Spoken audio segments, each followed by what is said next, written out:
El pastor Juan Carlos estuvo hablando hace 8 días de cansancio y cómo descansar, saber descansar en el Señor. Hoy vamos a hablar de algo interesante. Hace algunos días yo tomé un Uber y era un carro eléctrico, 100% eléctrico. Entonces yo le averigüé al conductor, ¿y qué? ¿Esto qué? Cuando se le acaba la carga, ¿qué? Digo, pues la carga le dura para 400 kilómetros aproximadamente en carretera. Yo no sé cuánto le duran los trancones de Bogotá, pero hay que volver a recargar. Esto se necesita recargarlo todos los días. Entonces me trasladé a la vida espiritual. Uno tiene que estar cargando o recargando la vida espiritual todos los días, con la energía que el Espíritu Santo nos da, con la fuerza del Espíritu Santo. Y por eso hoy hablamos de recarga. Y bueno, ¿por qué tengo que hablar de recarga? Porque ser cristianos no nos hace inmunes al dolor, ni a la tristeza, ni al llanto, ni a las angustias. Es decir, en algún momento tampoco somos inmunes al desamparo que se puede experimentar en el horno de la aflicción, porque hay hornos por los cuales Dios nos mete y esos hornos son para purificarnos. Pero hay redes en las cuales el Señor nos mete que es para que generemos dependencia absoluta del Señor, porque solamente Él tiene la cuerda de la red. Hay hombres que dice la Biblia que cabalgan sobre nuestra cabeza y es para generar paciencia. Bueno, una cantidad de cosas que hay ahí. Entonces, todo esto lo tenemos que vivir. La palabra que hoy voy a compartir tiene con el propósito de alentar, de consolar, de generar un deseo de recarga espiritual. Ahora, ¿quiénes necesitan recarga? Los que están bajos de nota en el ánimo, necesitan recargar su ánimo. Los que están desalentados, desanimados, los que están desesperanzados, los que viven una vida carnal, una vida que no tiene savia ni vida espiritual, cada día necesitan recargarse. Yo no sé en cuál grupo esté usted. Entonces, vamos a mirar una historia en el primer libro de Reyes. Hace días no traía la Biblia en físico. Hoy se me dio por traerla y leer Primero de Reyes capítulo 19. Primero de Reyes capítulo 19.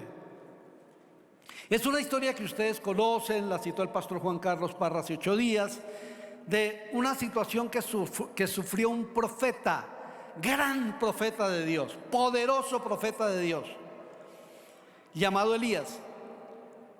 Estaba gobernando uno de los peores reyes de Israel.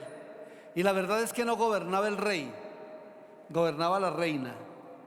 Se casó con una señora llamada Jezabel. No anhelo que ninguna niña en la iglesia se vaya a llamar Jezabel. Es sinónimo de corrupción, de maldad, de perversión. Bueno, pero dice, Acab dio a Jezabel la nueva de todo lo que Elías había hecho y de cómo había matado a espada a todos los profetas. ¿Se acuerdan cuando hizo descender fuego del cielo? Y él fue y acabó con todos esos profetas de Baal. Entonces envió Jezabel a Elías un mensajero diciendo: así me hagan los dioses y aún me añadan, si mañana a estas horas no he puesto tu persona como la de uno de ellos. Esto es un juramento. Juró por sus dioses que iba a matar a Elías y lo iba a decapitar. Viendo pues el peligro, se levantó y se fue. ¿Para qué? ¿Huyó para qué? Para salvar su vida. Tengo allí texto. Se fue recuerden esto. ¿Para qué huyó Elías? Muy bien. Y vino a Beerseba, que está en Judá, y dejó allí a su criado. Y él se fue por el desierto un día de camino, y vino y se sentó debajo de un enebro, y deseando morirse dijo: basta ya, oh Jehová, quítame la vida, pues no soy yo mejor que mis padres. Y echándose debajo del enebro, se quedó dormido. Y aquí luego un ángel le tocó y le dijo: levántate, come. Entonces él miró, y aquí a su cabeza una torta cocida sobre las ascuas y una vasija de agua, y comió y bebió y volvió a dormirse. Y volviendo el ángel de Jehová la segunda vez lo tocó, diciendo: levántate y come, porque largo camino te resta.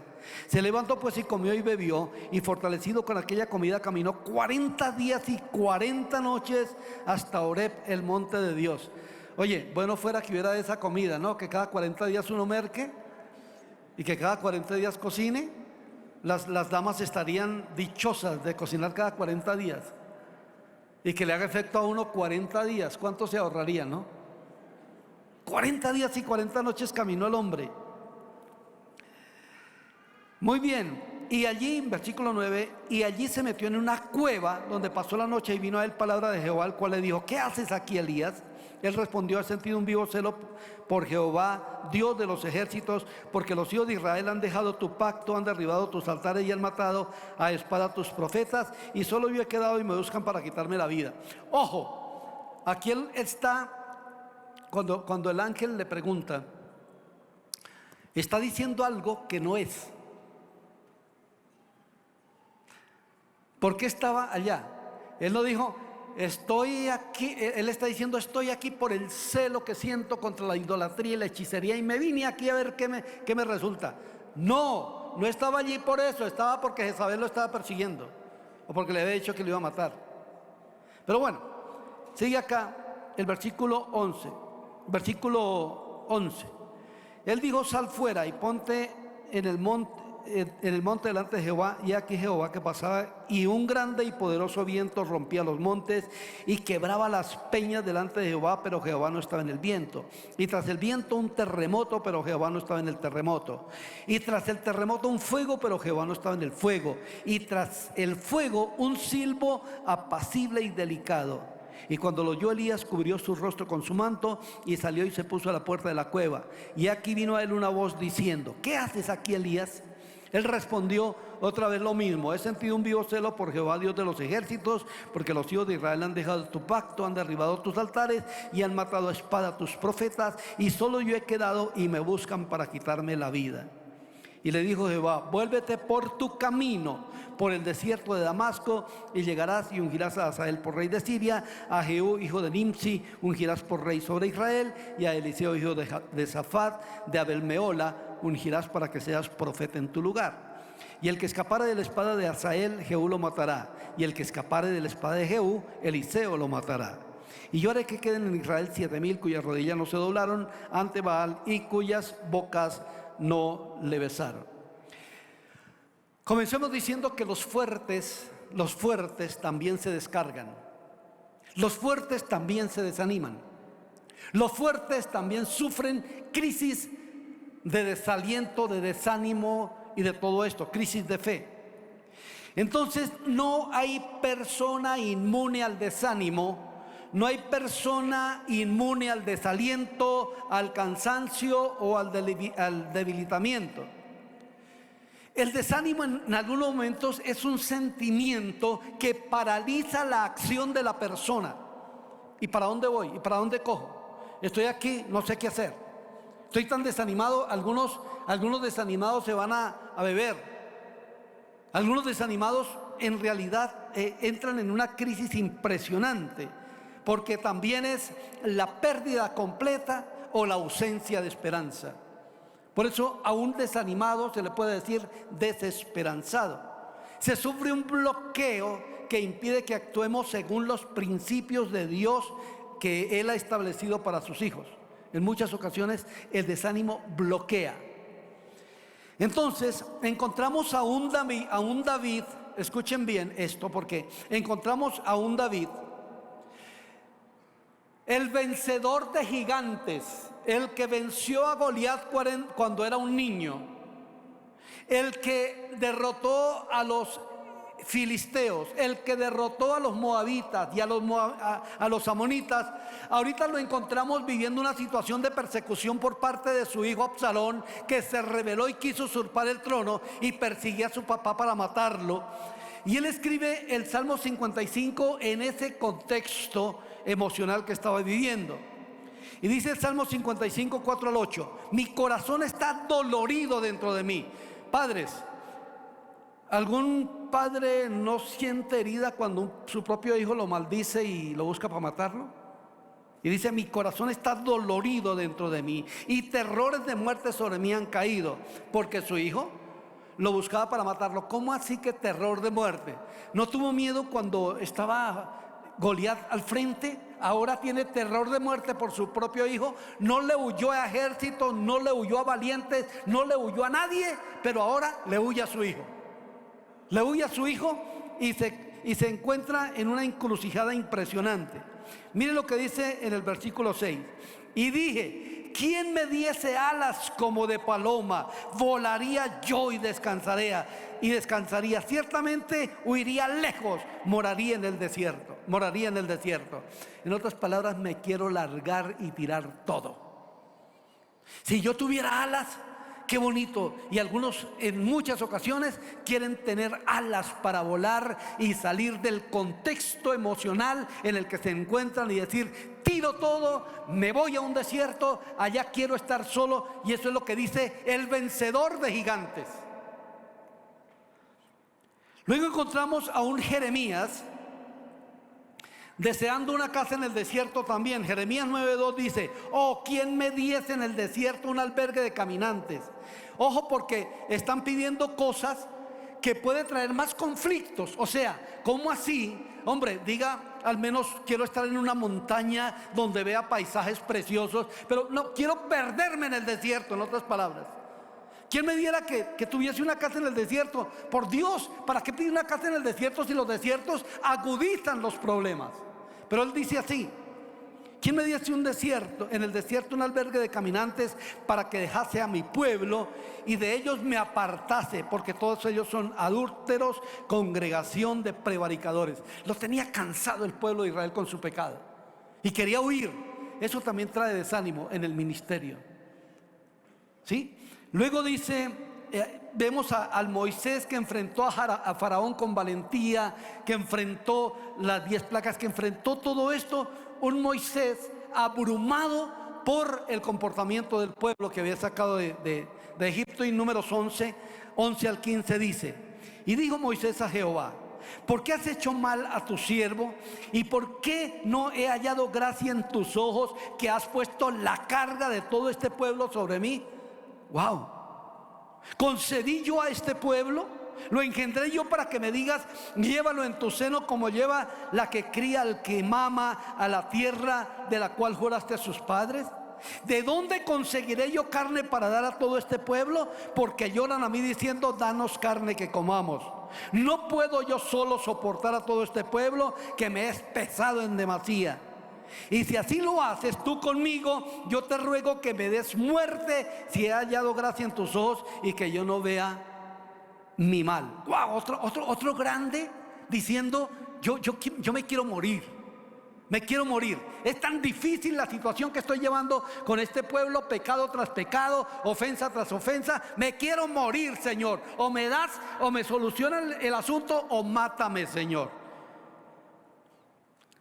Es decir, si usted ha orado al Señor que le quite la vida, no es el primero. También grandes han dicho: mátame, Señor. Si usted ha dicho algunas veces: me quiero morir, no es el primero. Muchos han proferido esas palabras. Claro, tiene que arrepentirse de decir eso, ¿no? Entonces los grandes también. Martín Lutero, se dice que en una ocasión este gigante de la fe, de hecho, el protestantismo, el evangelio purificado se debe a Martín Lutero, la reforma del siglo XIV, del siglo XVI. Pero se dice que este hombre se enfrentó a la curia, se enfrentó al papa, se enfrentó a todos los cardenales, pero había tanta persecución que un día estaba totalmente deprimido. Y ustedes saben que él se casó con una ex monja, Catalina de Bora. Débora, no Débora. Y Catalina, un día, cuando estaba él en esa condición, se puso de vestido negro, se puso de luto y se fue a donde estaba Martín Lutero. Y Martín le preguntó: mujer, ¿qué tienes? Y le dijo Catalina: estoy de luto.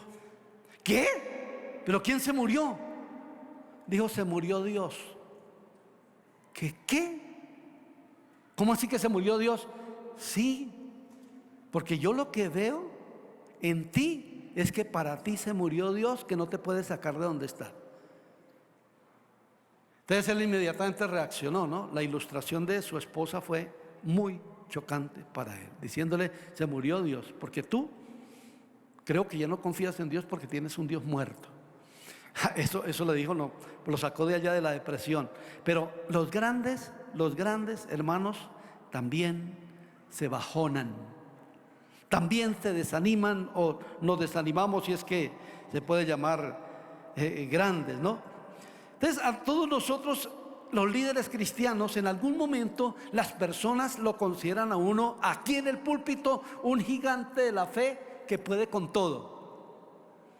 Eso es una concepción totalmente errada, porque nosotros también lloramos, nosotros también nos desanimamos, nosotros también nos debilitamos en algún momento si no estamos haciendo una recarga diaria. Entonces, el desaliento, que es debilitamiento, es una de las estrategias más efectivas del diablo. Se dice que el diablo puso todas sus armas a la venta, y entonces vendía el odio, la rencilla, la envidia, los conflictos entre hermanos. Todo eso lo vendía, y ahí estaba todo, y estaba en esa venta de garaje todas las armas. Pero al otro lado había un arma ya con un precio muy alto y se llamaba desánimo, y entonces nadie la compraba porque era muy cara. Y efectivamente le dijeron al diablo: ¿y por qué está tan cara? Dijo: porque esta es la mejor arma que tengo para debilitar al cristiano. No la vendo, porque sigo trabajando, y es que me da un resultado increíble. Porque con el desánimo los hago desconfiar de las promesas de Dios. Con el desánimo les hago desconfiar de la existencia de Dios. Con el desánimo los mando a que no busquen de Dios. Con el desánimo dejan de leer la Biblia. Y con todo esto es un arma efectiva, y por eso le puse un precio tan caro, de tal manera que no la compren. ¡Wow! Entonces, mis hermanos, esta es una herramienta muy usada por el diablo para llevarnos al fracaso. Alguien que está desanimado de un hogar no lucha por su hogar. Alguien que está desanimado de su matrimonio no lucha por su matrimonio. Alguien que está desanimado de su trabajo renuncia y se va, y olvida el propósito de Dios en muchas cosas. Muchos han desmayado, han perdido la esperanza, tal vez de los que están aquí. Tal vez las fuerzas están escasas, el ánimo ausente. Lo único que puede invadirles en algún momento así es el desaliento, la desmotivación. El desaliento no permite ninguna acción, hermanos. Esa será su condición hoy, o tal vez puede ser mañana. Llévese hoy las herramientas para luchar mañana, en caso de que llegue. Amén. Se están acabando tus fuerzas en la lucha, necesitas una recarga. Es débil tu fe, necesitas una recarga. Estás desesperanzado, desesperanzada, necesitas una recarga. Amén. ¿Están ahí? Ahora el caso de Elías, mire. ¿Cuál es el poder de Elías? Escuchen bien, las obras que él hizo. Este gran profeta fue usado tremendamente por Dios en una época en que toda la sociedad, incluida el gobierno, estaba contra el Dios verdadero. ¿Qué hizo? Su fe era tan grande, mis hermanos, que si él decía que lloviera, llovía, y se decía que no lloviera, no llovía. De tal manera que él dijo que no llovería por 3 años y medio, y por 3 años y medio no llovió en Israel. ¡Wow! ¿Ustedes se imaginan, hermanos, un país donde por 3 años y medio no llueva? Si con un mesecito que no llovió estaban todos Y los incendios y en los campos, ya los campesinos se estaban quejando de que no había pasto. Eso con un mes de verano. ¿Qué tal 3 años y medio? El país estaba devastado. Y Acab había buscado a Elías porque, entre otras cosas, tenía una fe para esperar la comida de Dios. Se fue a un monte en el arroyo de Querib, y allí dice la Biblia que lo alimentaban pájaros por la mañana y por la noche. Eso es mucha fe, ¿cierto? Para decir, el pajarito viene, claro que ese pajarito no trinaba, no hacía nada porque no soltaba la comida del pico. Pero ¿cuál sería el aviso? Las alas. Y le dejaban la comida y se iban. ¡Wow! ¡Qué cosa tan hermosa! Pero eso lo experimentó Elías durante tal vez año y medio, no sé cuántos, hasta que Dios lo envió a otro milagro. Lo envió a la viuda de Sarepta y lo alimentó con un puñado de harina y un poquito de aceite durante tanto tiempo, hasta el día en que se le presentó a Acab y tuvo el poder de hacer descender fuego del cielo. ¿Se imaginan? Y de un momento a otro, este gigante de la fe le sale huyendo a una mujer. Las mujeres, cuando son muy buenas, son muy buenas, y cuando son malas, son bien malas. Esta Jezabel era una joyita, mala. Pero tremendo esto, hermano. Y en algún momento este profeta no solamente tuvo ese poder de descender fuego del cielo, de hacer cosas, sino que resucitó a un niño de la muerte. Todo eso hizo Elías. Y de un momento a otro lo encontramos a este gigante de la fe trastabillando en su fe, y por el desaliento que permitió en su vida. El desánimo. ¿Cuáles son las consecuencias? Todos experimentamos algún día desánimo, ¿sí o no? Esos desánimos pueden generar lo que ya dije: desesperanza, herida, desgano de la búsqueda del Señor. Como consecuencia puede venir la frialdad o la tibieza espiritual, que es un daño impresionante. Usted me pregunta que si yo he tenido desalientos. Claro que sí, muchas veces. Que si yo he querido renunciar al pastorado en múltiples ocasiones. Que si he llorado muchas veces diciéndole al Señor: Señor, ayúdame. Claro que sí. Estoy hoy aquí sobre este púlpito, hermanos, solamente por la hermosa misericordia de Dios que me ha sostenido. Solamente por eso y nada más.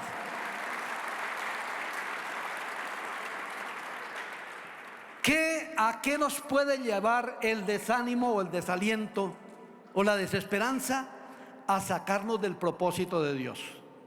Lo primero, el propósito de Dios para Elías era que estuviera en Samaria denunciando el pecado de Acab y de Jezabel. La idolatría tan impresionante que permeó a Israel en aquel entonces fue terrible, terrible. Ningún profeta tan malo como ese. Ningún rey tan malo como ese, el rey Acab, por la señora, por la esposa. Entonces dice: Acab dio a Jezabel la nueva de todo lo que Elías había hecho y de cómo había matado a espada a todos sus profetas. Entonces envió Jezabel a Elías un mensajero diciendo: así me hagan los dioses y aún me añadan. Esto es jurar. Algo así como: que me caiga un rayo y me mate si mañana no mato a Elías. Si mañana a estas horas yo no he puesto tu persona como la de uno de ellos. ¿Qué eran los profetas? Los verdaderos voceros de Dios para el pueblo. Eran los vigías de la vida espiritual y moral del pueblo. Y Elías hasta ahora había cumplido su rol muy bien, pero el diablo quiere sacarlo de su rol, de su propósito, y entonces le manda una amenaza. Claro, cuando el enemigo quiere sacarnos de ese propósito, nos lleva a que dejemos de pensar que para todo ser humano para todo ser humano Dios tiene un propósito grande, un propósito poderoso. Tú no estás en esta tierra por simple casualidad o producto de alguna infidelidad. Simplemente, si fue producto de una infidelidad, Dios hace que esa persona que nace, nazca con un propósito de Dios, porque ninguna persona nace sin propósito divino. Tú estás aquí en esta tierra para cumplir un propósito de Dios. En tu familia, en la empresa donde estás, generando empleo, bueno, lo que sea. Yo alabo a Dios y sigo testificando toda la vida por mi mamita, porque ella supo el propósito de Dios. La primera mujer que recibió el evangelio en mi pueblo, o en el pueblo donde vivíamos en ese entonces, aquí en una región esmeraldífera de Gachalá. Y fue mi madre quien tomó esa responsabilidad, pero ella le testificó a mi abuela recibió al Señor, una sobrina que vivía con ella recibió al Señor, y muchos de los amigos, sus hermanos, sus hermanas, todas recibieron al Señor. Hoy hay una cantidad de personas que fueron producto del ministerio de ella. De hecho, hay una iglesia allá. Pero hermanos queridos, sus hijos hoy estamos en el Señor, y hay una generación que sigue. Y yo creo, mi mami, sin una preparación intelectual y teológica, fue una mujer que Dios usó para sembrar la semilla en muchas personas. Hay personas que tienen grandes talentos, habilidades, que pueden lograr muchas cosas y que Dios los puede respaldar, y están quietos, no se mueven, están dormidos, y por ende necesitan un despertar o una carga realmente que venga de Dios, o una recarga espiritual. En este mundo hay personas que creen que no viene para nacer, crecer y morir. Creen que no hay propósito de Dios en sus vidas. Deben buscarlo, deben buscarlo.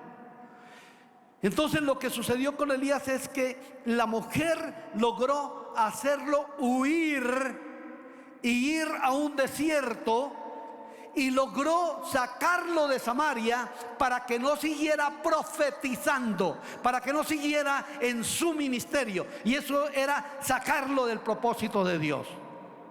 No sé si Dios está hoy hablando a tu vida, hermano y hermana. No sé si el Señor está tocando tu vida con estas mismas palabras. Ahora, ¿por qué huye Elías? Elías huye porque una reina lo amenaza y le da 24 horas de vida. Ahora, aquí surgen algunas preguntas, ¿no? Yo me empecé a preguntar mientras leí el pasaje, si Jezabel quería matarlo, ¿por qué no le llegó de una vez? ¿Por qué le tenía miedo a Elías? Es posible, ¿no? Entonces le da el chance de que huya. ¿O por qué no esperó las 24 horas y le llegó allá con todos los secuaces que tenía? Yo creo que la señora, por no decir la otra palabra viejita esa, yo creo que le tenía miedo. Y entonces le da 24 horas. Y ahí paticas a correr de Elías. Mire, hermanos, yo estoy absolutamente seguro que si Elías se para frente a esa mujer y le dice que le calla la boca, si le dice que se paralice, si le dice inclusive que se muera, Elías tenía el poder para hacerlo. Pero se dejó amedrentar, se dejó desalentar, desanimar. No sabemos qué pasó, ya no tenemos los periodistas de ese entonces que nos digan el chisme. Pero lo cierto es, hermanos, que Elías se fue huyéndole. Entonces, ¿qué pasa? Que en el desánimo que nos llega no nos detenemos a meditar, sino accionamos más por los sentimientos y las acciones que por la razón. Si Elías se hubiera puesto un momentito a razonar con Dios y a decir, oye, yo tengo poder. Si Dios me libró de 800 y pico de profetas que degollé, me puede librar de la señora esta. Si yo me enfrenté y Dios me envió alimento y le obedecí, me fui por allá y me dio alimento, Dios no, se olvidó de la razón y se fue por la emoción huyendo. ¿Qué haces tú en los momentos de desánimo? ¿Razonas en las promesas divinas? Todo lo puedo en Cristo que me fortalece. Aunque mi padre y mi madre me dejaren, con todo Jehová me recogerá. Aunque un ejército acampe contra mí, no temerá mi corazón. Aunque contra mí se levante guerra, yo estaré confiado. La aflicción hace huir de nuestra mente las promesas. O tal vez ellas no huyen, nosotros las ahuyentamos. Entonces el desierto, o el desánimo mejor, nos lleva a salirnos del propósito divino. Pero también el desánimo nos lleva, o el desaliento nos lleva a desiertos y aislamiento. Dice la Biblia: viendo pues el peligro, se levantó y se fue para salvar su vida, y vino a Berseba, que está en Judá, y de allí dejó a su criado, y él se fue por el desierto un día de camino, y vino y se sentó debajo de un enebro, y deseando morirse dijo: basta ya, oh Jehová, quítame la vida, porque no soy yo mejor que mis padres. Se fue al desierto, es decir, empeoró la cuestión en lugar de mejorar. En el desierto no hay nada. En el desierto hay peligro de serpientes ardientes, como dice la Biblia, del desierto por el cual se fue Israel, y parece ser que este era el mismo desierto, el desierto de Sinaí. Escorpiones, arañas peligrosas. Es decir, en lugar de buscar la solución, busca un peligro más. Y allá se fue. Qué difícil, hermano, es buscar desiertos. ¿Qué quería encontrar en el desierto? Además, ¿qué se encuentra en el desierto? Nada. El desierto nos lleva a una lucha cruenta entre lo que queremos y lo que nos conviene. Ese también nos genera, el desánimo nos genera esa lucha cruenta. A veces, hermanos, no sabemos lo que nos conviene. Y a veces nos metemos en lo que queremos. Ilustro esto con lo que le sucedió a Agar, sierva egipcia de Sara, mujer de Abraham. Ustedes se acuerdan que Sara le pidió a Abraham que tuviera un hijo con su sierva Agar, ¿cierto?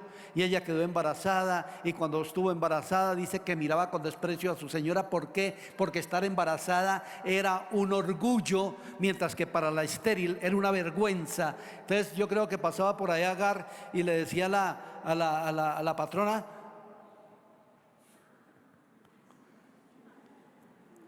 o sea, empezó en lugar de estar agradecida, ¿cierto? Porque estaba embarazada, lo que hizo fue causarle molestia. Y empezó la patrona entonces a vengarse, a tratarla mal. Y embarazada, Agar resolvió irse, y la encontró Dios en un desierto. Fíjense que ella ni siquiera razona: oye, estoy embarazada, ¿qué me da el desierto? Voy a perder mi hijo.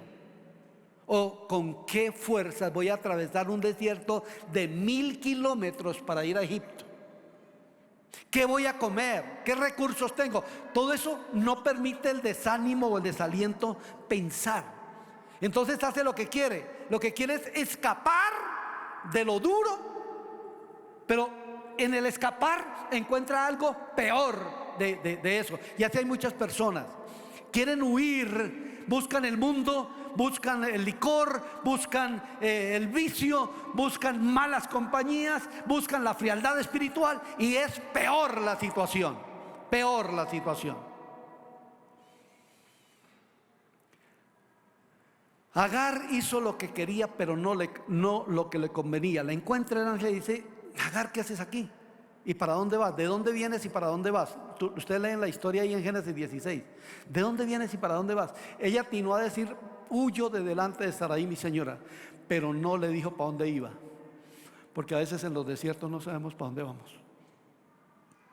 No sabemos. No hay norte, no hay guianza, no hay nada. Y eso tal vez estaba allí Elías con esa situación. Gracias a la misericordia de Dios, un ángel le despertó. Le despertó. Uf. Ahora nosotros no tenemos un ángel a nuestro lado. ¿Saben quién nos despierta? El Espíritu Santo. Él es el que produce en nosotros despertares. Y cuando hay un despertar, hay búsqueda de Dios, hay ánimo, hay promesas. Se lucha con intensidad, pero con esperanza. De decir, con esta yo voy a salir adelante. Siempre voy a estar y me voy a sentir, como leía Julie, voy a sentirme más que vencedor. Y voy a recitar ese versículo: ni lo alto, ni lo profundo, ni lo presente, ni lo porvenir, ni la muerte, ni la vida, ni nada me podrá separar del amor de Dios. Eso es, hermanos, estar continuamente recargados. Aleluya.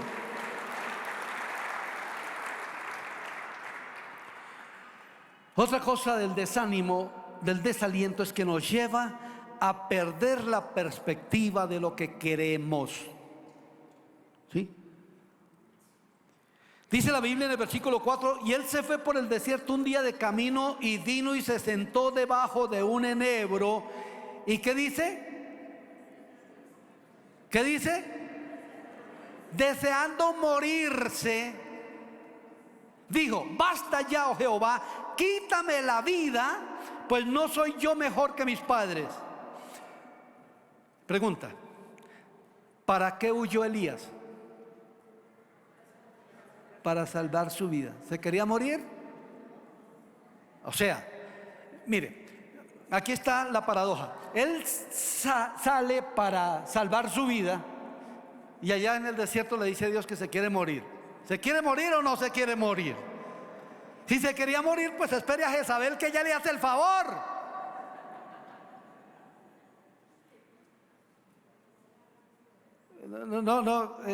Cuando había ese programa de humor de Celio, que sí me voy, que no me voy, que sí me levanto, que no me levanto.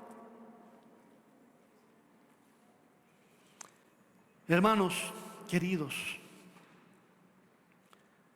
de verdad, tú sabes lo que quieres en tu vida, lo que proyectas para ti, para tus generaciones. Si aún no lo sabes, Dios te lo puede revelar. Pero no empieces como loco a huir de un lado para el otro y a hacer cosas sin la dirección de Dios, porque cuando se hacen cosas sin la dirección de Dios, terminamos en una cueva, como terminó Elías.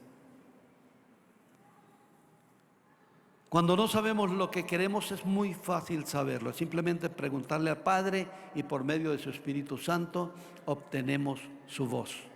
Amén. Pero hay que darle tiempo a que nos hable, y hay que saber escucharlo. También nos lleva el desánimo al cansancio y al sueño. Dice: y echándose debajo del enebro, se quedó dormido, y aquí luego un ángel le tocó y le dijo: levántate, come. Ni siquiera dice que se acostó, sino que se echó.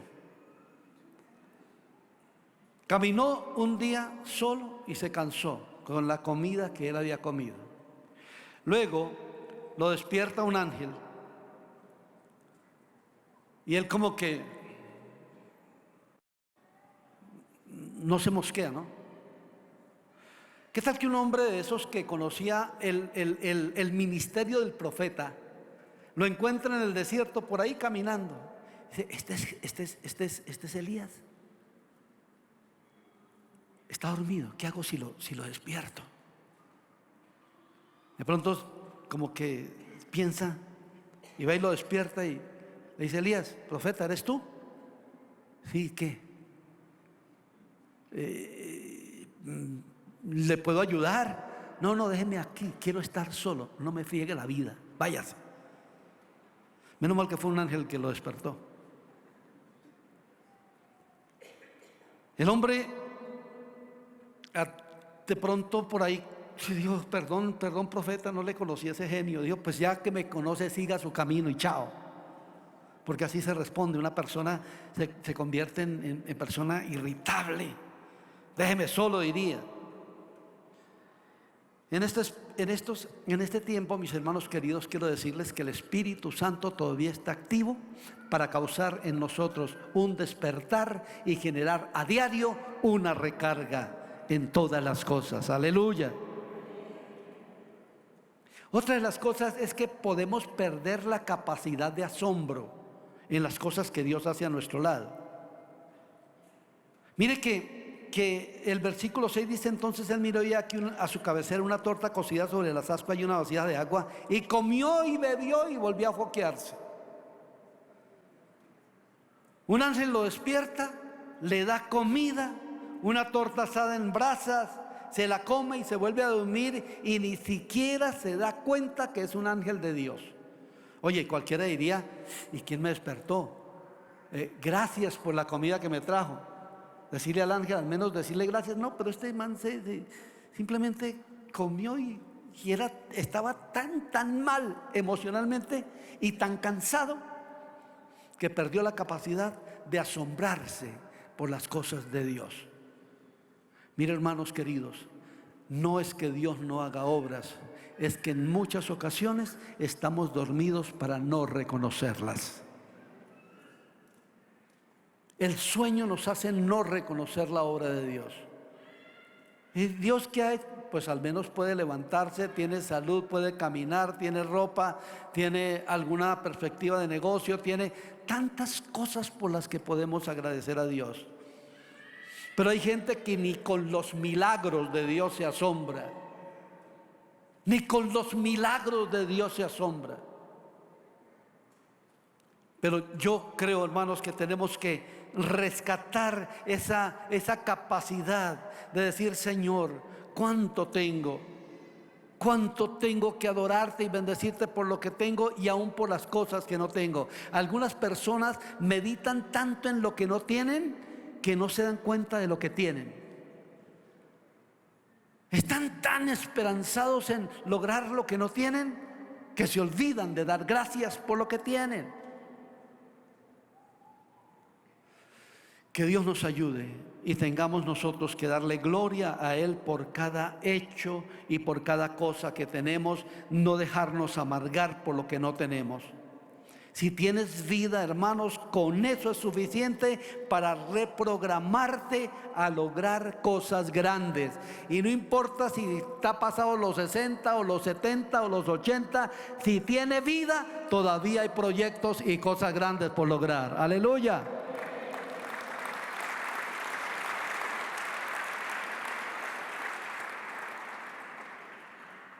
¿Cuáles son las acciones divinas de recarga?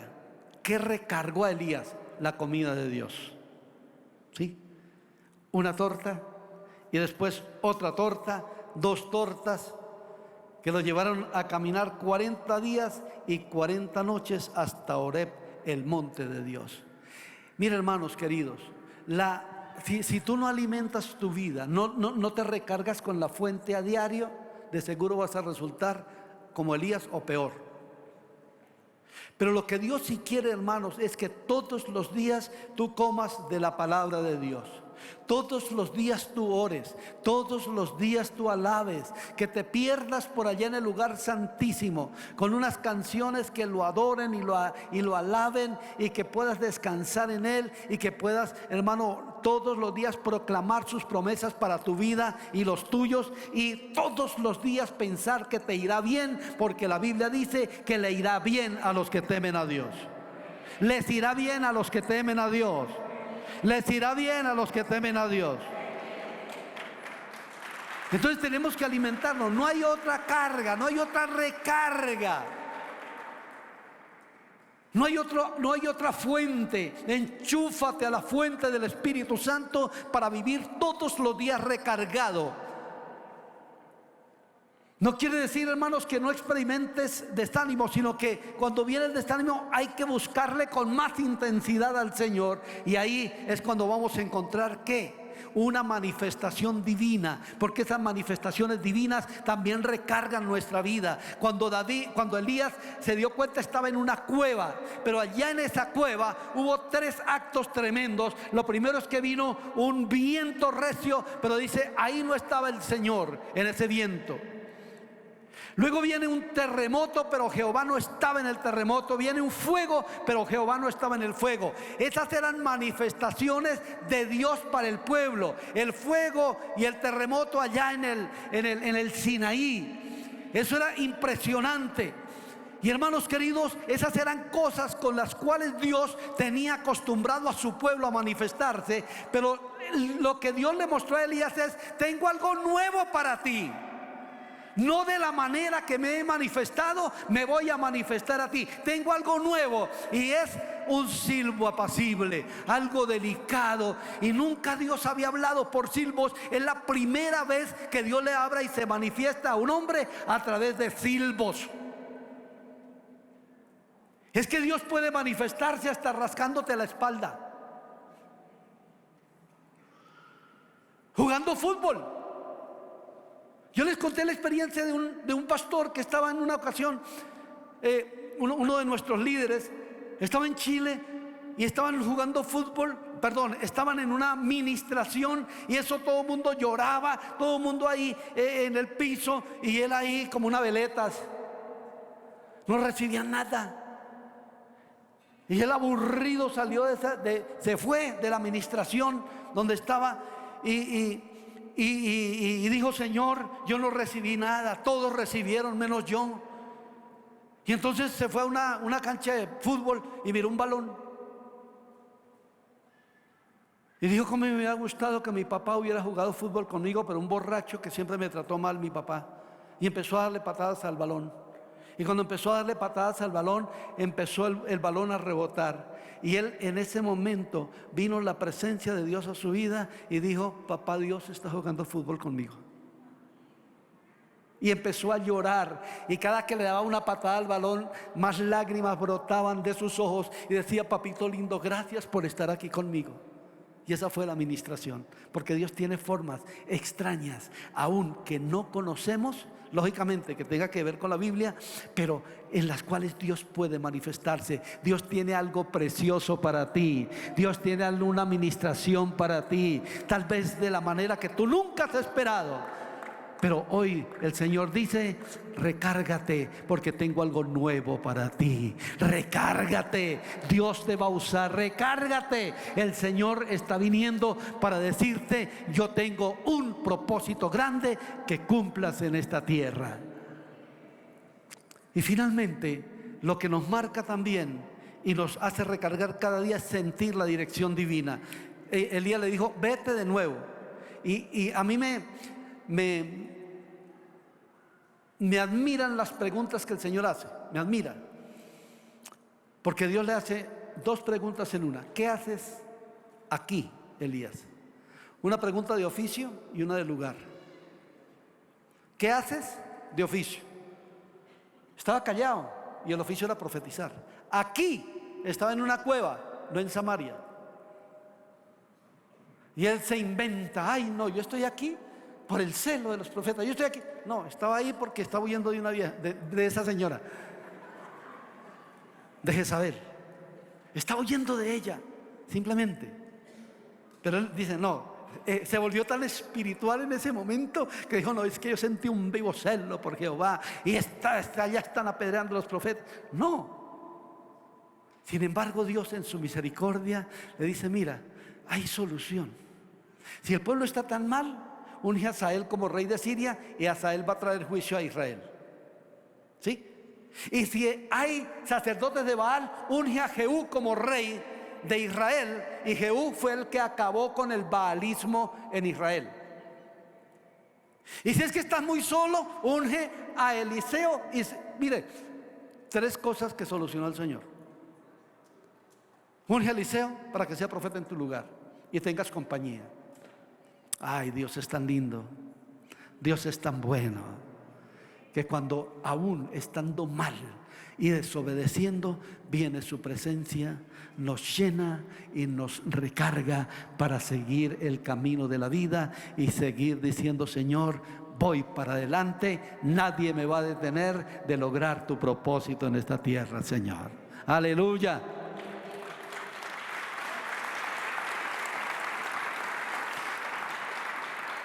Termino con algo que encontré por ahí de un anónimo que dice: lo que hoy parece un huracán en tu vida, mañana comprenderás que solo era el viento abriéndote camino. Amén. De pies, por favor.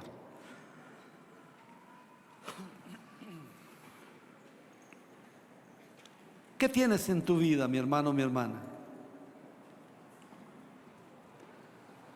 ¿Qué hay de esa bendición que Dios quiere lograr en ti? ¿Qué hay? ¿Qué hay? ¿Qué hay de tu vida espiritual? ¿Qué hay de tu ministerio? ¿Qué hay del ministerio de la reconciliación? Usted dirá: no, es que yo no tengo nada, ningún propósito. Por lo menos tienes uno dado de Dios. Uno. Es que yo no tengo ministerio. Claro que sí tiene ministerio. Claro que sí. Por lo menos uno. Porque la Biblia dice que a la iglesia, a toda la iglesia, le ha sido dado el ministerio de la reconciliación. En otras palabras, reconcilia al mundo con Dios. Todo mundo puede hacer eso. Todo mundo puede hacer eso. No te dejes desviar de tu fe. No dejes caer tu esperanza. No te desalientes en continuar el camino que has estado llevando, haciendo la voluntad de Dios. Hoy hay nuevo aliento. Cierra tus ojos. Cierra tus ojos y piensa en lo que Dios te ha hablado en este día.